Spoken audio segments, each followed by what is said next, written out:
Rutas y retos de legalidad con Sonia Venegas Álvarez.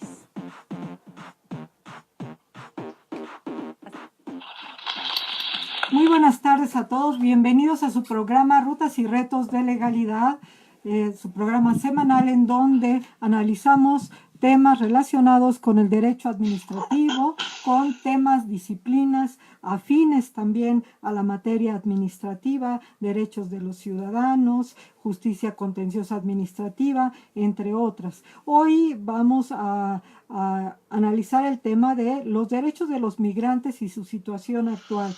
Para ello hemos invitado a un gran especialista en estos temas, el doctor Carlos Castilla Juárez, que por su ubicación él se encuentra en España actualmente, pues la entrevista será vía telefónica. El doctor Carlos Castilla Juárez es doctor en Derecho por la Universidad Pompeu Fabra, profesor asociado de Derecho Constitucional de la Universidad de Barcelona, responsable de investigación en el Instituto de Derechos Humanos de Cataluña, especialista en derechos humanos, derecho constitucional y migraciones. Dentro de su gran currículum que tiene, pues anotamos solamente estas líneas precisamente para pues aprovechar la conversación con el doctor Carlos Castilla. Buenas tardes, doctor, ¿cómo se encuentra? Hola, pues muy buenas tardes por allá, en mi querida facultad. Pues muy bien, aquí un poco mal de la garganta, pero con mucho ánimo de poder estar, al menos ahora por este medio allá en México. Muchísimas gracias. Este tema de los derechos de los migrantes, pues aquí en todo el mundo es un tema muy candente, pero pues particularmente usted sabe que la problemática de México pues se ha multiplicado, diríamos, ¿verdad? Para dar entrada al tema, me gustaría que platicara con nuestra audiencia qué debe de entenderse por un migrante y si pudiéramos distinguir este fenómeno de la migración con otros fenómenos como pudiera ser el mismo fenómeno del refugio, que es otra figura totalmente, el asilo, también el asilo, que es otra figura a la cual se recurre pues para internarse en otros países. Así que, ¿cuál sería la diferencia entre los migrantes, los refugiados, los asilados, para saber pues quién es nuestro sujeto esta tarde? Sí, muy bien. Bueno, el primer problema al que nos enfrentamos siempre al hablar de temas migratorios es que no hay todavía una definición exactamente muy clara y aceptada, sobre todo internacionalmente, de quién es una persona migrante. Eso cuesta definirlo. La Organización Internacional de las Migraciones ha hecho esfuerzos, pero no logran entenderlo, porque al final este término de personas migrantes ya es el término más amplio, el término que engloba o puede ubicar. Yo lo trato de hacer así: de cualquier persona que cruza una frontera, que cruza o que sale de un país y entra a otro del cual no es nacional o no tiene una relación nacional, ya está haciendo un proceso migratorio. No, disculpa por no se preocupe. Esta primera gran diferencia que ahora se marca bastante entre una persona, un migrante económico, que suele denominarse un migrante en general, y una persona que busca protección internacional, sea asilo o refugio. O sea, prácticamente la diferencia en esencia que podemos encontrar es que en los migrantes sin un calificativo será el movimiento más a voluntad propia o con un alto grado de voluntad de la persona, mientras que las personas que buscan asilo, refugio o cualquier tipo de protección internacional normalmente tienen una amenaza o está en riesgo su situación, su condición, ya sea por un medio, por una afectación humana, pero también ya actualmente por temas de naturaleza, cambio climático, que también se empiezan a dar refugiados climáticos, ¿no?, que se les llama. A mí en general me gusta distinguir o he hecho un poco la idea de hablar de persona migrante extranjera, porque también es migración interna que a veces olvidamos. Ahora muchas veces hablamos de migrantes solo pensando en los movimientos migratorios transfronterizos, que son muy relevantes o que son de los que en los últimos años se ha ocupado más el derecho internacional de los derechos humanos o en los mismos estados, pero también la importancia que tiene la migración interna, la migración nacional, y esto yo por eso uso el calificativo de migrante extranjero, y ahí ya englobaría a prácticamente cualquier movimiento migratorio. Incluso me extiendo un poco más para intentar dar la idea completa. Sí. Hemos entrado en esta dinámica de hablar de personas migrantes a veces, el usar este calificativo de migrante para la migración pobre, ¿no? Para la migración o para la persona es correcto. que va en busca de una mejor vida, de una mejor condición de vida. Sin embargo, también como en este término genérico migrante, pues podría entrar para mí, y si atendemos sobre todo en el caso de México la ley de migración, o en otros países leyes de extranjería, pues cualquier persona que hace un movimiento, incluso de carácter turístico, porque necesitas en muchos casos visados, o solo puedes permanecer un tiempo en el país, pero a veces se van mezclando, denominaciones según la condición económica o la forma en cómo haces el movimiento migratorio. Pero para mí, hablar de persona migrante extranjera debe englobar a todas y esencialmente, o solo para distinguirlas del migrante nacional en cuanto al reconocimiento de derechos, que el migrante internacional, la persona migrante extranjera, llega a tener una protección del derecho internacional diferente, del derecho nacional diferente, mientras que el migrante nacional pues debe tener los mismos derechos que cualquier otro ciudadano, ¿no? Un poco para intentar hacer la diferenciación. Sí, muchas gracias. Yo creo que esto es bien importante, ¿no? El hecho de saber que el estatus de migrante es bastante amplio y que no es únicamente para, como coloquialmente y en los últimos tiempos se viene aplicando, como bien lo dice, estas personas que tratan de buscar alguna mejora económica y que ingresan de manera, vamos a decir, ilegal, sin documentación y se internan en los países, ¿verdad? Entonces, doctor, entonces, ¿cómo usted pudiera distinguir categorías de migrantes y cuáles serían estas categorías para también ir viendo pues las que nos interesen más en este ámbito, en virtud de que necesiten probablemente mayor atención? Yo creo que todas son importantes, igual si la persona se interna de manera legal como de manera ilegal, pues es tan importante una persona como la otra, pero son diferentes las problemáticas, evidentemente. Sí, así es. Bueno, en cuanto al tema de derechos, y en específico de derechos humanos, es, digamos, especialmente importante para mí. Primero, yo trato para evitar el calificativo de ilegal, que es jurídicamente correcto, que también a mí me gusta decirlo, y hago el paréntesis. Paradójicamente, quien incluye la idea de ilegalidad de las personas son los tratados de derechos humanos. En los tratados de derechos humanos es en los primeros donde se empieza a hablar de estancia legal o de ingreso o permanencia legal en un territorio, con lo cual da pie a la ilegalidad, ¿no?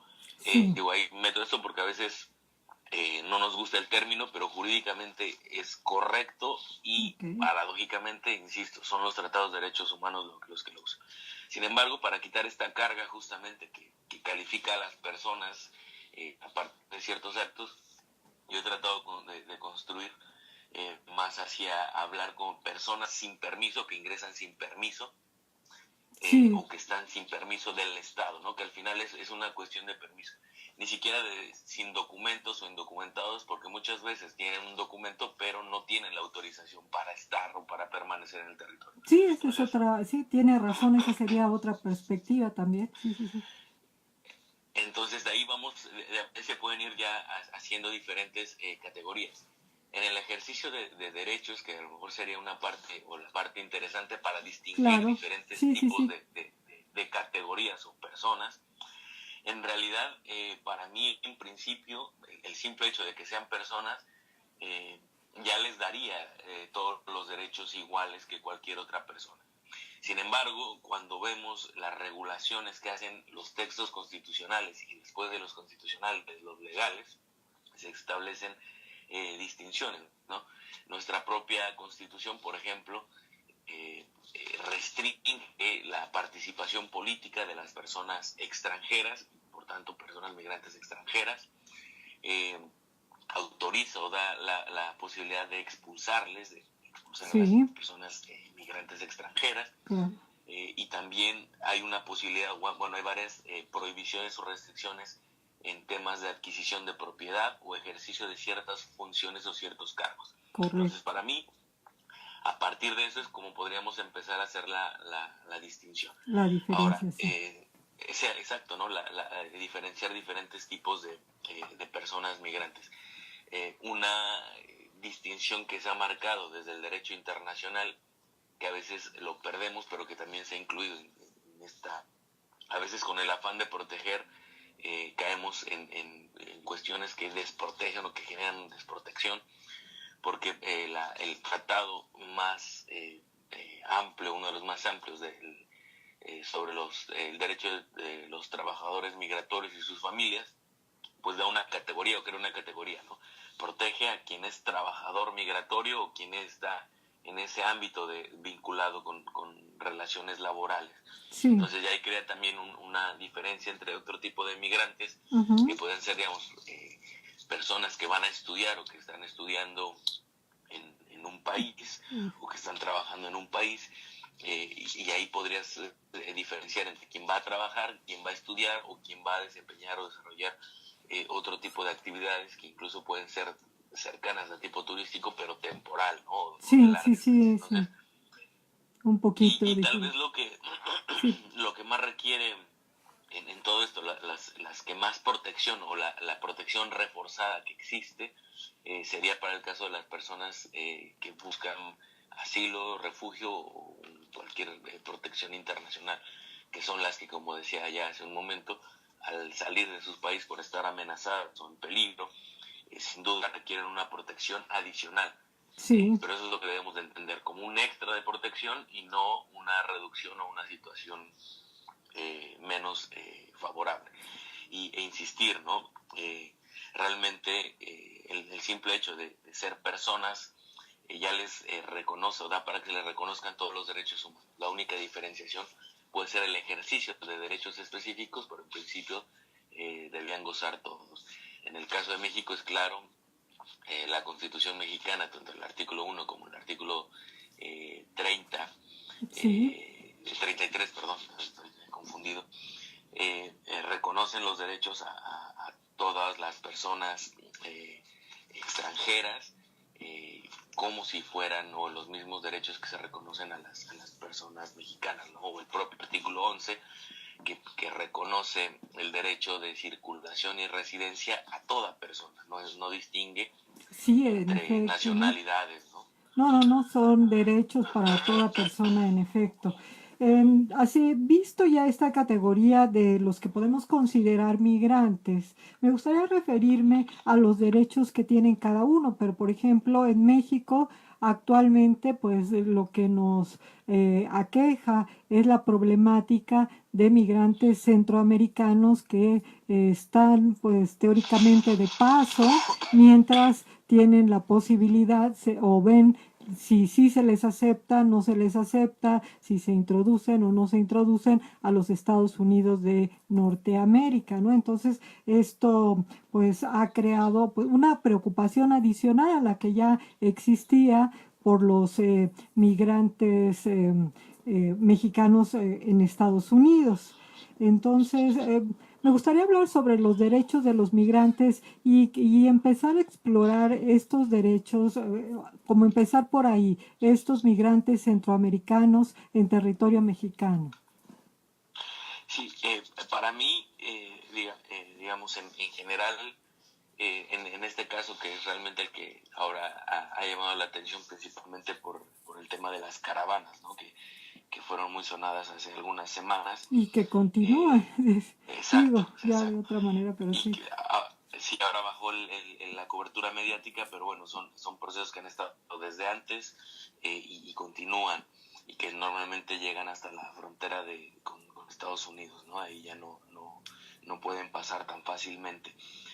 Bueno, para mí, estas personas, digamos, si atendemos a lo que dice tanto la Constitución como la Ley de Migración, sin importar la condición migratoria con la que se encuentren, es decir, aun cuando hubiesen entrado sin autorización de una autoridad mexicana, el artículo 6 de la Ley de Migración le reconoce los mismos derechos que tiene cualquier otra persona en territorio nacional. Si bien se van modulando, se pueden ir modulando justamente el ejercicio de algunos derechos o restringirse en algunos derechos, pero en principio tienen los mismos derechos que cualquier persona en territorio mexicano. Esto es, lo que dice la teoría, ¿no? Lo que dice Sí, la sí, sí, Constitución, sí. lo que dice la ley, y luego vamos al tema práctico, Que esa es otra cosa. donde también lamentablemente creo que se ha visto en México, justamente con estas caravanas, ese histórico problema que tenemos de xenofobia y de discriminación, ¿no? Sí, es verdad. El tachar a todas las personas que están haciendo esos cruces migratorios, en descalificarlas, en tratarles de manera despectiva, en discriminarles, en afectarles sus derechos. Y bueno, es un tema bastante complejo, complicado. Yo en esto siempre trato de explicar, ¿no? Cuando se habla de las personas migrantes, yo mismo soy una persona migrante al vivir en Barcelona, Sí, al estar aquí ya por algunos años. En términos generales, yo soy un migrante también, ¿no? Entonces, sí. también tener en claro que las personas migrantes hay de todas las características, de todas las formas, de todas las actividades, de todas las profesiones, y que al final deberíamos de entender que la protección con la que cuentan son esos mínimos que se debe garantizar a la persona. A veces entramos en este debate que puede ser un poco estéril o inútil de por qué les vas a garantizar a ellos cierto derecho cuando a las personas de origen mexicano no les estás garantizando esos mínimos.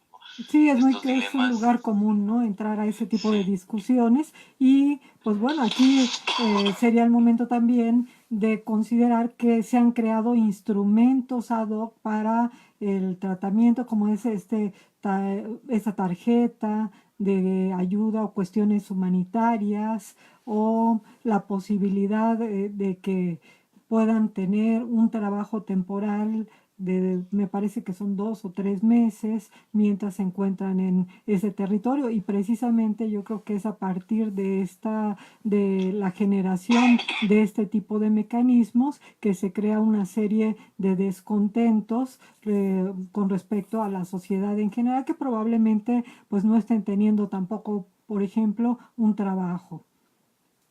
sí, Y sin es un justificar el tema. discurso, ¿no? Porque yo estoy de acuerdo, es un discurso discriminatorio, es un discurso xenofóbico, desde luego, evidentemente.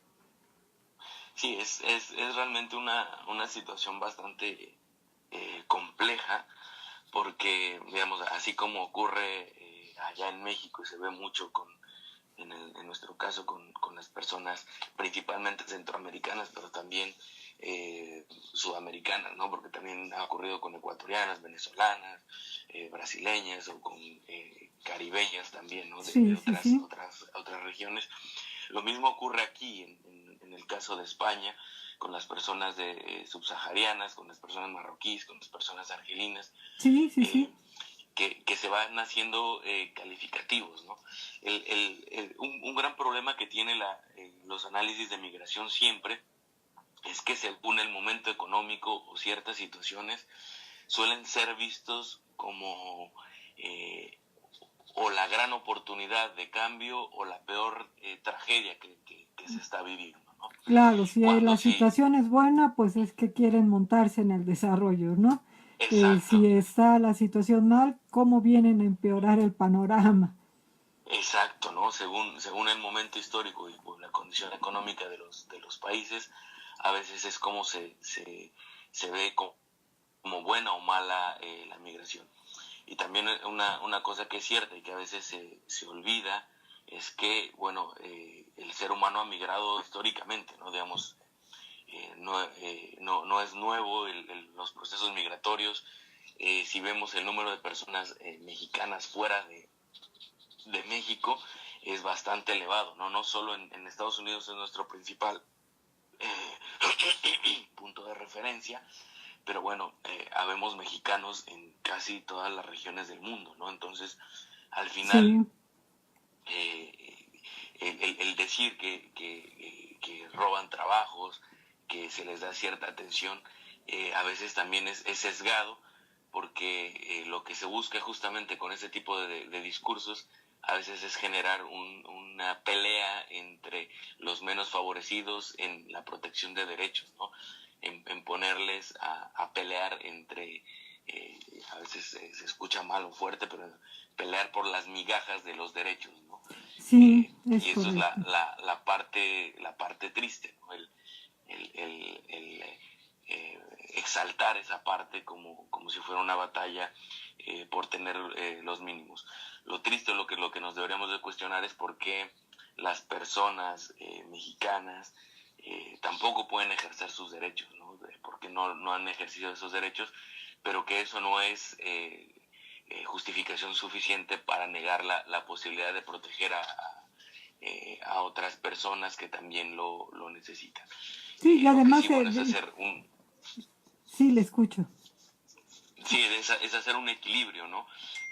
Hacer realmente un equilibrio entre que ambas personas o que personas sean de origen nacional o no origen nacional puedan ejercer sus derechos y puedan realmente tener posibilidad de estar con seguridad en territorio nacional, porque en México actualmente, seas o no nacional, también el tema de seguridad, pues nadie te lo garantiza. No, Entonces, en absoluto. desde ahí son temas bastante complejos, que entre más problemas tiene un país, pues más problemas puede tener o más problemas se pueden exaltar justamente contra el diferente, contra el extranjero, ¿no? Y exaltando justamente el ellos y el nosotros, ¿no? Que al final, Sí, pues todos podemos entrar en esa situación de necesidad.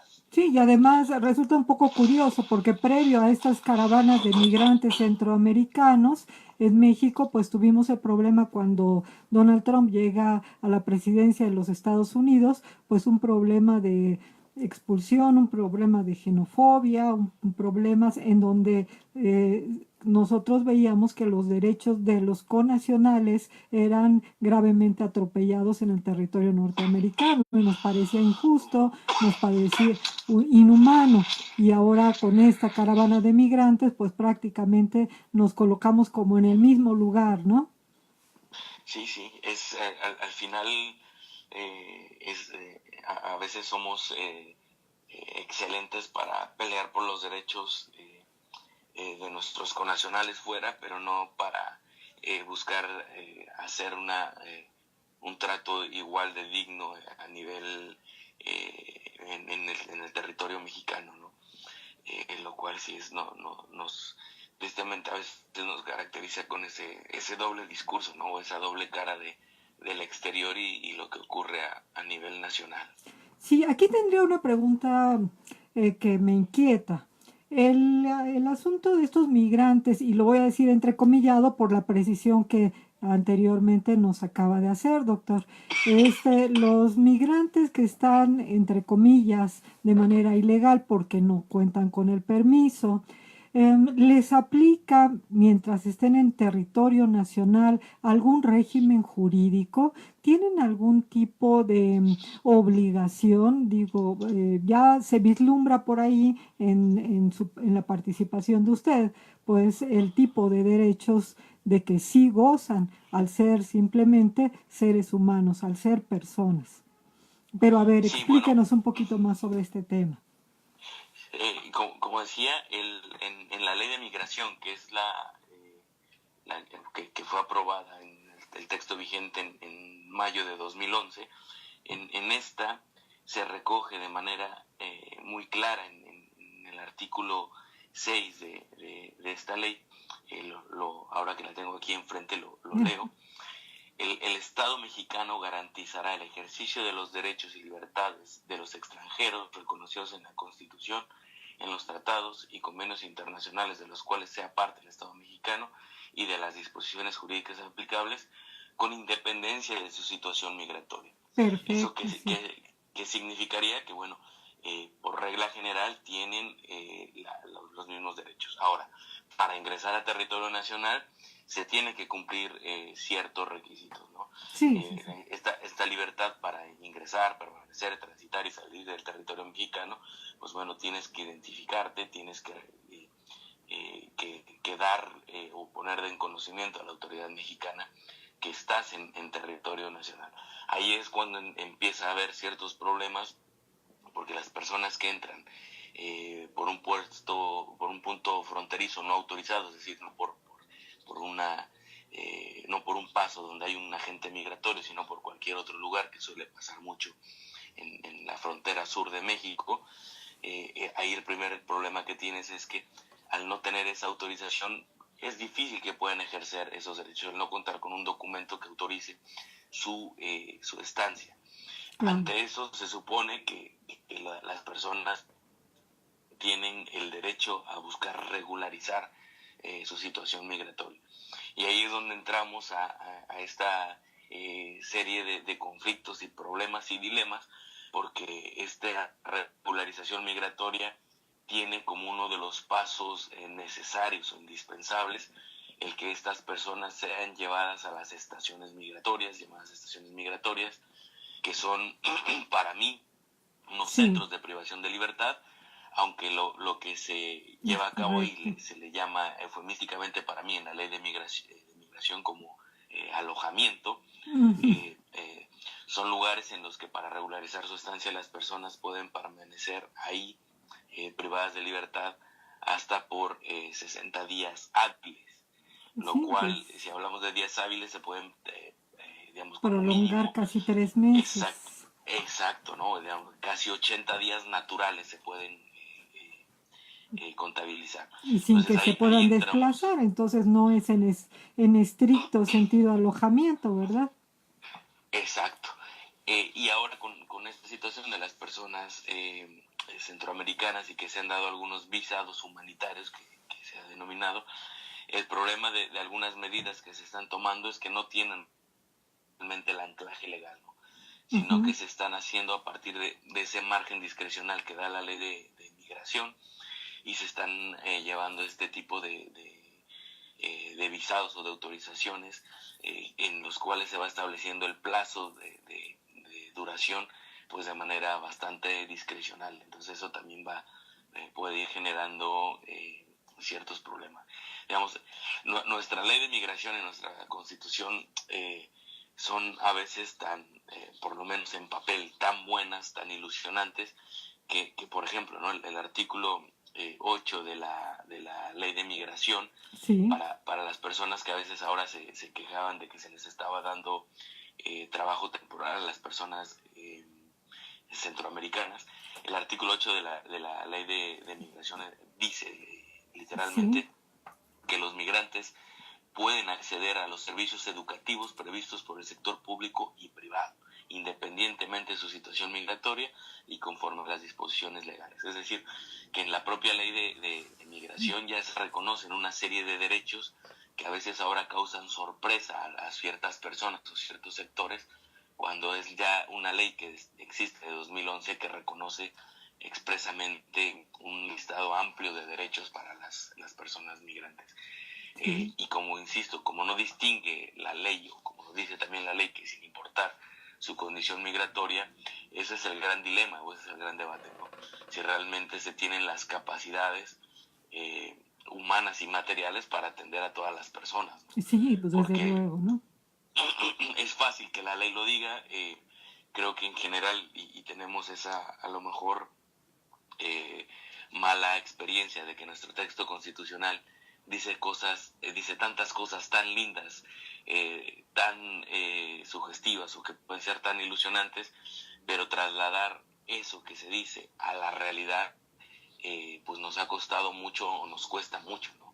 Entonces creo que ahí está gran parte del problema, en que las leyes pueden ser casi perfectas, pero el problema es realmente tener las capacidades humanas y materiales para realmente cumplir con lo que establecen estas leyes, ¿no? Claro, es Sí, diametral entre la ahí es lectura donde, de la ley y la aplicación por los recursos con que se cuentan, empezando por ahí, ¿no? Además de otros aspectos.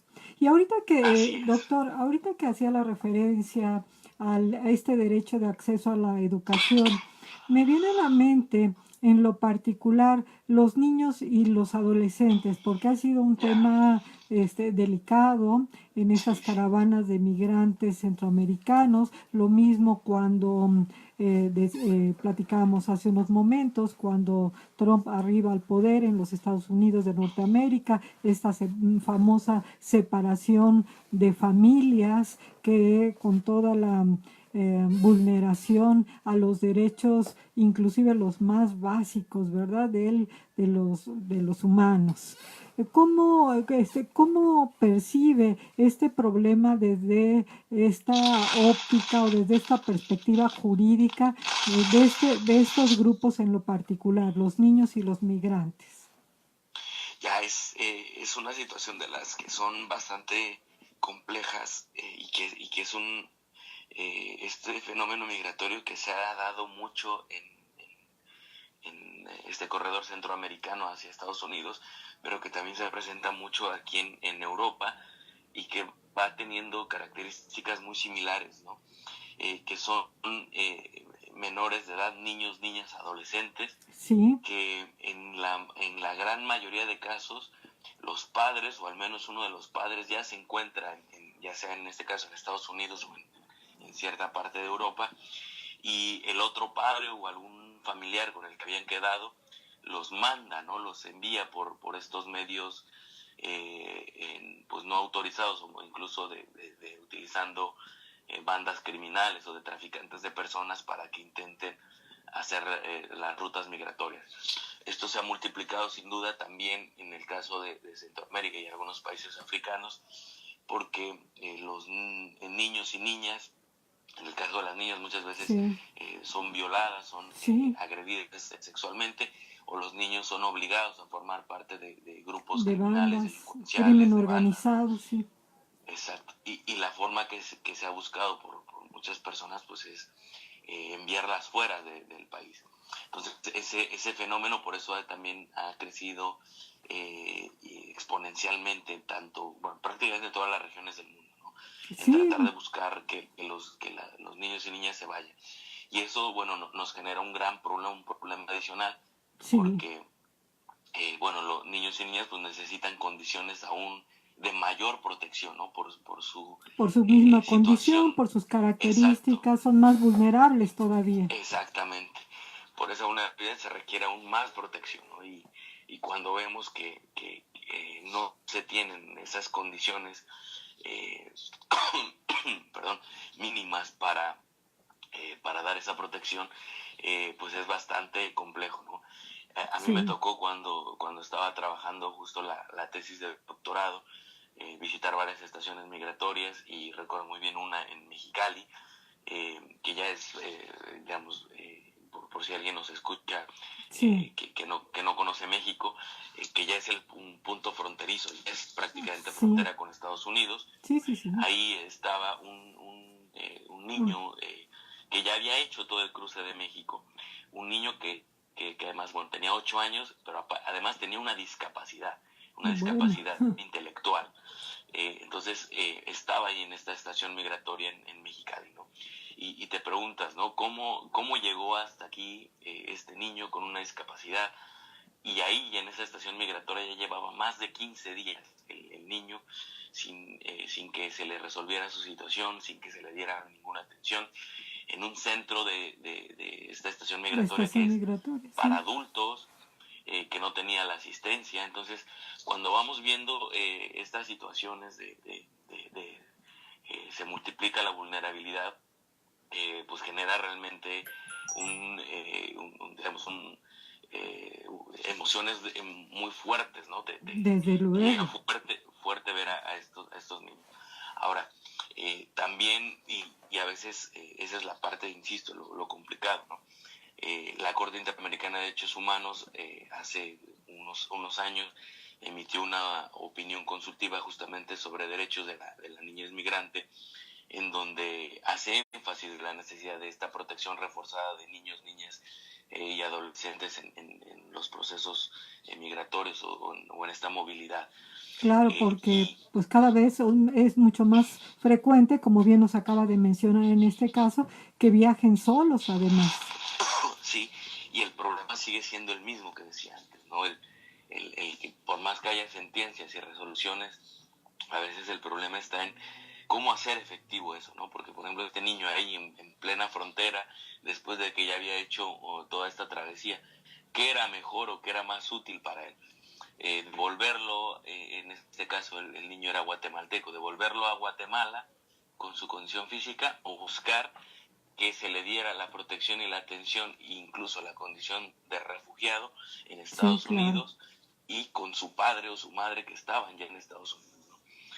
Son ese tipo de dilemas que se enfrentan, y que a veces, bueno, hay tantos todos los días que es difícil enterarse de todos los casos. Sí, claro, claro. Realmente es una situación bastante compleja, que insisto, ¿no? A veces hasta que no te toca estar directamente en estos casos, ir a las estaciones migratorias y ver la situación, es muy difícil, ¿no? En Veracruz también me tocaba ver, no sé, niños de 1 año, de meses, incluso de brazos, haciendo el proceso migratorio, ¿no? Ya en Veracruz, ya a mitad de camino, ¿no? Sí, te ya preguntas, la mitad. ¿no? Cómo las madres, cómo los padres se toman la decisión de salir con niños de meses, a poner en riesgo, ¿no? Y ahí es cuando piensas que, bueno, es peor o mucho peor la situación de la que están saliendo para tomar ese tipo de riesgos, ¿no? Y a veces es lo que también debemos reflexionar. Creo que en general, por mucho que se haga una migración voluntaria, digamos, no puede ser yo en mi caso, por más que quise decidir venir a estudiar y después la oportunidad de quedarme a trabajar, por más que sea un movimiento migratorio amigable y bien, pero al final llevan sacrificios personales, ¿no? El tener lejos. Sí, claro, la familia, las tradiciones, el mismo condiciones climáticas son diversas. Sí. Y digo, ese es, como bien lo dice, en el caso de una migración ordenada, ¿no? Pero, y no presionada por la necesidad económica y de satisfactores los más elementales. Así es, ¿no? Entonces son también muchos factores que a veces se escapan de los análisis jurídicos o fríos de la ley, pero que también es necesario no perder de vista, ¿no?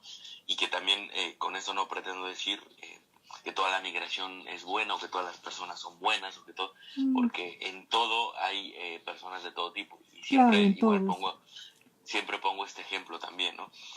Digamos, ni siquiera cuando se tiene el mismo ADN se garantiza que las personas sean buenas, porque si no existieran los tipos penales de parricidio, por ejemplo, ¿no? Digamos, si incluso en una relación familiar todo fuera amigable y feliz, no existieran esos tipos penales, ¿no? Entonces, realmente, bueno, la idea es no estigmatizar o no criminalizar a todas las personas que están en un movimiento migratorio, tampoco es exaltarles a todas las personas migrantes, pero sí también entender que hay situaciones de todo tipo, situaciones a veces muy o bastante complejas, y tratar de entender qué haríamos, ¿no? Si nosotros nos encontráramos en una situación similar, estando amenazados, estando bajo riesgo o estando en condiciones que no tienes para subsistir, si realmente estaríamos dispuestos a mantenernos en el lugar en el que estamos, dejando atrás muchas cosas, ¿no? Pueden ser malas o pueden ser no tan buenas, pero que al final todo proceso migratorio, insisto, por favorable que sea, pues deja cosas atrás siempre. Sí, desde luego. Ya como para ir concluyendo, doctor, desde su óptica, con la experiencia, con el currículum que usted tiene, ¿cuáles serían algunos aspectos a modificar? Conoce muy bien el marco legislativo mexicano, por lo que hemos visto en esta entrevista. Nos quedan 2 minutitos. En 2 minutitos, ¿pudiera darnos algunas reflexiones, consejos para mejorar desde la perspectiva jurídica, darle un mejor tratamiento a este problema? Si es tan amable, doctor. Sí, bueno, creo que el principal es tomarnos las leyes en serio, ¿no? Creo que es un tema también de muchas voluntades y muchos compromisos, porque como lo decía, la Constitución mexicana y la Ley de Migración mexicana realmente dentro de lo que existe son buenas. No puedo decir que excelentes, pero son buenas. Entonces Sí. lo que falta realmente es voluntad y humanidad, ¿no? Creo que esas dos son dos elementos que se requieren para que estas leyes realmente puedan ser aplicables. Se pueden reformar muchas cosas, pero creo que en principio si pudiéramos hacer realidad estos mínimos legales y constitucionales que ya existen, creo que daríamos un primer paso. Y tal vez, bueno, el primer ejercicio es ser a veces autocríticos con nosotros mismos, cada quien ahora que nos escucha, y hacer ese ejercicio personal, ¿no? De realmente si vemos a una persona extranjera, ¿qué hacemos frente a esta persona migrante extranjera? ¿La discriminamos, la tratamos bien, nos interesamos por su situación o simplemente la ignoramos, ¿no? A veces a partir de ese tipo de ejercicios personales de qué hacemos cuando vemos una situación de una persona migrante extranjera, pueden ser los primeros pasos. Y bueno, las autoridades, realmente tomarse en serio sus obligaciones, y bueno, los tribunales intentar seguir dando pasos por proteger los derechos, en hacer realidad lo que dicen las normas jurídicas. Creo que al final mucho se centra en un tema de voluntades y de humanidad, creo. Muchas gracias. Esto es muy interesante porque nuevamente vemos un fenómeno en donde pues sí tenemos un marco legislativo, un marco regulatorio más o menos adecuado, pero pues falta todavía que realmente se aplique y eso es grave, ¿no? Como mucho hemos dicho en varios programas, a veces el hecho de contar con el marco normativo y el no aplicarlo a veces resulta más grave que las lagunas mismas de la ley, diríamos. Así es, sí. Y bueno, en este programa que es escuchado también por muchos estudiantes de la Facultad de Derecho y de otras facultades, bueno, también invitarles, ¿no?